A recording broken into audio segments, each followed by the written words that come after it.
Volvemos a Canal 24 Horas con la política. ¿En qué pie queda la derecha tras la derrota del domingo? ¿Qué rol jugará, por ejemplo, José Antonio Kast en estos próximos años? Para responder esta y otras interrogantes nos acompaña Luciano Cruzcoque, diputado, senador electo de Evópolis.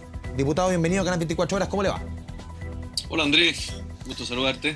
A ver, lo decíamos en la presentación. ¿En qué pie queda su sector, diputado, tras esta dura derrota del domingo? Ayer decía su colega de partido, Francisco Undurraga, apoyar a Kast fue una derrota a nuestro propio proyecto. ¿Cómo lo toma usted? A ver, mire, primero, hacer política con el diario del lunes es bastante fácil. Segundo, el partido optó en su Consejo General por más de un 80% de votación de apoyar a José Antonio Kast porque era una elección binaria. Francisco Undurraga votó a favor de esa misma decisión. Evidentemente tiene razón en un punto, no era nuestro proyecto, nuestro candidato era Briones y después Sichel, y luego naturalmente enfrentado a una elección en la que hay solo dos alternativas, nosotros que somos un partido de centro-derecha liberal, y esa es nuestra definición, y así hemos tenido ya desde el año 2012 las posiciones políticas que hemos tomado, fundando incluso Chile Vamos el año 2014, optamos por la alternativa de José Antonio Kast, pero bajo ningún punto de vista yo opino que esa es una decisión errónea. Era la alternativa y la política tiene una faz pragmática también y había que votar por el uno y por el otro. No era nuestro candidato originalmente, claro. No lo era, pero todo el mundo lo sabe. Diputado, ¿usted cree, muchos han sostenido y han vuelto como a lógicas medias noventeras, que la derecha tiene que atravesar su propia travesía por el desierto, haciendo un poco analogía a lo que sucedió con Alamán en los años 90? ¿Usted cree que va a ser tan así, una travesía por el desierto, después de esta dura derrota del domingo? ¿Cómo es usted lo que viene? ¿Quién debiese liderar la derecha? Es difícil hoy día, pero ¿quién puede ser ahí el líder que los aúne? A ver, varias cosas. Primero, yo creo que, yo entiendo, fue una derrota, pero la derecha, piensa usted, y no es una dura derrota, y ahí quiero hacer un matiz con su opinión, no es una dura derrota porque piensa usted que si usted toma las elecciones que habían venido desde mayo sucediéndose, ¿verdad? En la elección del apruebo y el rechazo, donde la mayoría de la derecha se cuadró con el rechazo, una parte menor con el apruebo, una parte, un 40%, 60-40 si usted quiere, ¿verdad? Se avanzó desde un 22% hasta un 44,5%. Saca en la elección parlamentaria, queda prácticamente empatado en el Congreso, ¿verdad? Se supone que después de cargar con todo el peso del gobierno de Sebastián Piñera, sacar un resultado como el que sacó José Antonio Kast, que es la tercera votación más grande en la historia, si uno toma incluso presidentes electos como Sebastián Piñera y Michelle Bachelet, y evidentemente por lejos Gabriel Boric, porque hubo una gran participación y sacó cerca de 900.000 votos más, y eso, qué sé yo, le da mucha legitimidad al triunfo, y es muy bueno que participe más la gente, pero los resultados de la derecha distan de ser tan malos, ¿verdad? Yo hubiese pensado que los hubiesen sido bastante peores. Sí, es que yo se lo pregunto, ¿sabe por qué? Fíjese usted que con todo quedan bastante buen pie, tanto en el Senado, en la Cámara de Diputados. Claro, absolutamente son elecciones parlamentarias. Pero yo se lo pregunto porque a mí me tocó estar tanto en la primera y segunda vuelta en el comando de José Antonio Kast, y el domingo, en verdad, las caras era de funeral. O sea, cuando se entregó el segundo balance, yo vi a varios parlamentarios que estaban en el patio, agarraron sus computadores y se fondearon. O sea, por eso yo le digo que decían pero ya... ¿quién está contento cuando pierde, Juan Andrés? Sí, se lo digo, pero ellos mismos reconocían. O sea, la derrota era esperable, pero una derrota así, por 11 puntos, no estaba en los planos de mucho, para ser sincero. No, es cierto. Se apostaba que los números iban a ser más estrechos, pero... Bueno, naturalmente pensemos también que José Antonio Kast y Gabriel Boric tuvieron que hacer una campaña buscando centrarse un poco más, y lógicamente acá habrá que hacer el análisis. Yo creo que Gabriel Boric supo interpretar quizá muchos de los anhelos de una cantidad de chilenos que sentían que había cambios que hacer, pero la señal que se da desde la votación incluso de las parlamentarias a esta votación es que Chile prácticamente está dividido en dos mitades. Gabriel Boric gana con un 55%, pero va a tener que gobernar con el 100% de las personas que incluso no lo votaron a él.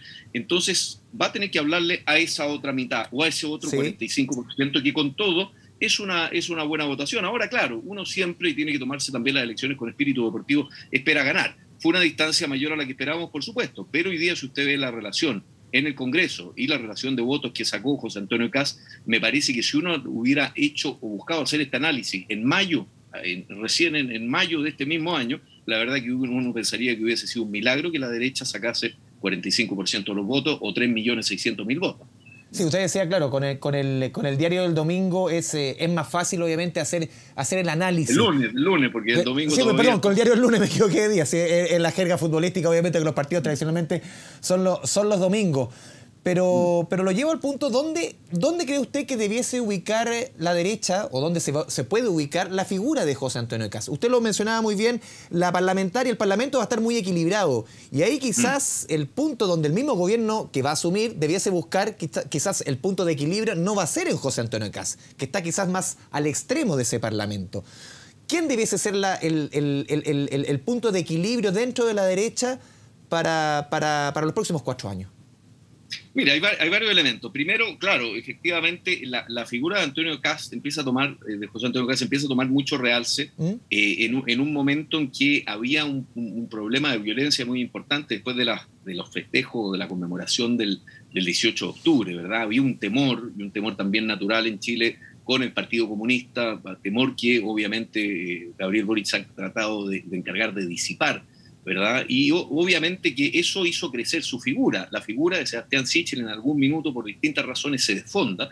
Y hay un mundo político, un mundo de ideas de centro-derecha o de personas, qué sé yo, independientes que encuentran razonable la idea de este mundo, que se queda sin candidato, ¿verdad? Y claro, efectivamente, él ahí emerge como una figura importante y saca una votación tremendamente relevante. Yo creo que él va a ser una figura muy importante sin duda, pero... ¿El líder de la derecha o no tanto?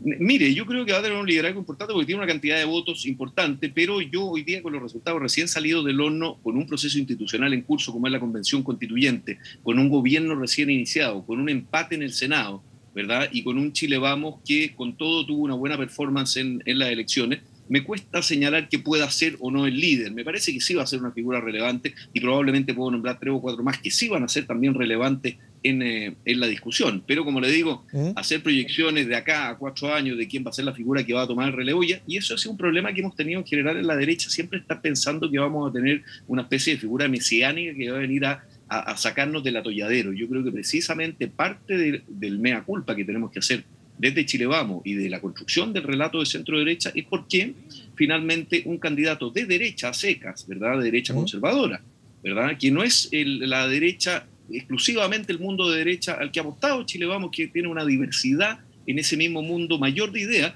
porque resulta que él termina siendo el candidato. ¿Qué situación país lo lleva o qué no fuimos capaces de ofrecer? Tal vez, y uno lo ve en la votación de los jóvenes o de las mujeres, o tal vez de soluciones de políticas públicas, ¿qué no fuimos capaces de ofrecer para que un candidato de nuestra fila eventualmente fuera ese candidato? Y en eso hay que meterle cabeza y reflexión. Y en ese análisis, insistiendo en el punto del diario del lunes, muchos han dicho y analistas dicen, a ver, aquí se apretó demasiado la tecla del comunismo, se aplicó demasiado la tecla del miedo y se fue poco convocante. ¿Cómo lee usted esa crítica con el diario del lunes? Bueno, yo creo que insisto, los resultados de la centro-derecha no son malos. Sin embargo, creo que habiendo cargado con el peso de un gobierno, sobre todo en responsabilidades importantes, y ahí hablo más por Chile Vamos que por Evópolis, incluso que tuvimos ministro de Hacienda con Briones, ¿verdad? En momentos donde se estaba haciendo retiros y las ayudas tardaban en llegar. Ministro del Interior también. Ministro del Interior como Gonzalo Blumel, que tuvo que hacerse cargo incluso de tratar de articular que saliera el acuerdo del 15 de noviembre en un momento en que el país estaba ardía por los 4 costados, y eso también es cierto. A mí me parece que es bastante razonable pensar que el resultado no es para hacerse un harakiri, porque resulta que generalmente esta relación, el péndulo ha oscilado de un lado hacia el otro. Bachelet 1 entrega a Piñera 1, Piñera 1 le entrega a Bachelet 2, Bachelet 2 le entrega a Piñera 2, y ahora vemos a Piñera entregándole a Gabriel Boric, y probablemente esto va a suceder, así la alternancia se va a seguir produciendo, y obviamente nosotros tenemos que trabajar en darle una alternativa de la idea de la libertad, precisamente para volver al gobierno en 4 años. Y tenemos que trabajar en eso. Sí. Pero pensar que va a haber una figura mesiánica, lideral, que va a tomar esta derecha de la mano y la va a sacar de una especie de atolladero político, con los cambios que están sucediendo hoy día en el país, me parece que es wishful thinking. Sí, pero también uno pensando en lo que sucedió sobre todo con la Prueba de Dignidad, con el Frente Amplio, uno podría pensar también que quizás el futuro está en un cambio generacional dentro del sector.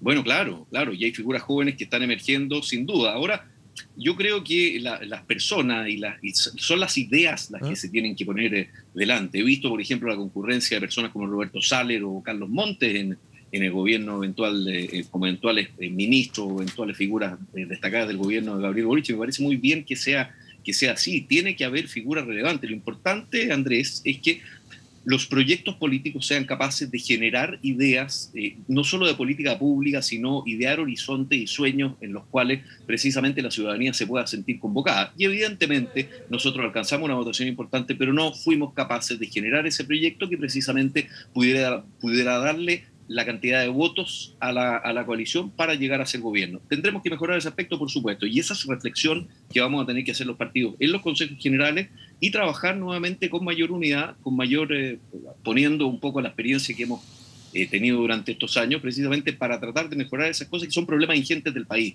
¿verdad? No tenemos solución de pensiones ahí, no tenemos solución importante en materia de salud, hay avances sin duda, venimos saliendo de una pandemia, viene un cambio institucional con la nueva constitución y vamos a ver realmente qué emerge de ahí y obviamente eso va a significar cambio de condiciones políticas y esto varía mucho, por eso que yo no miraría a huevo ni las votaciones ni también la emergencia de figuras que puedan eventualmente encarnar ese proyecto.